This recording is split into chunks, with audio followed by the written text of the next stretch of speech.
Hello friends, അപ്പോൾ ഞാൻ ഇന്നൊരു കടയ്ക്ക് പോയിട്ടുണ്ടായിരുന്നു. ആ കണ്ട പേരാണ് ഉമ ഗോൾഡ്. അപ്പോൾ അതൊരു ജ്വല്ലറി ഷോപ്പ് പറഞ്ഞാൽ ഗോൾഡ് ഷോപ്പാണ്. ഗോൾഡ് വാങ്ങിക്കുന്ന ഒരു കടയൊന്നുമല്ല കേട്ടോ. അത് ക്രാഫ്റ്റ് ആൻഡ് ജ്വല്ലറീസ് എന്ന് പറയുന്ന ഫാൻസി ഐറ്റംസ് ആണ്. അപ്പോൾ ഞാൻ സ്കൂൾ വിട്ട് വരുന്ന വഴിക്കാണ് വാങ്ങിച്ചത്. അപ്പോൾ ഇത് മനസ്സിലായല്ലോ, കളർ പേപ്പേഴ്സാണ് ഞാൻ വാങ്ങിച്ചത്. അപ്പോൾ ഈ കളർ പേപ്പേഴ്സൊക്കെ ഓരോന്നായിട്ട് കാണിക്കാം. അപ്പോൾ ഞാൻ മൊത്തം 12 വാങ്ങിച്ചിട്ടുണ്ട്.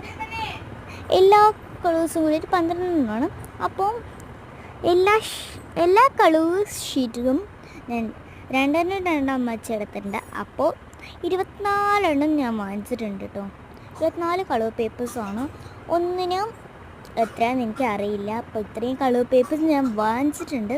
അപ്പോൾ എല്ലാവർക്കും വീഡിയോ ഇഷ്ടപ്പെട്ടാൽ ലൈക്കും സബ്സ്ക്രൈബ് ചെയ്യാൻ മറക്കല്ലേ. Bye bye.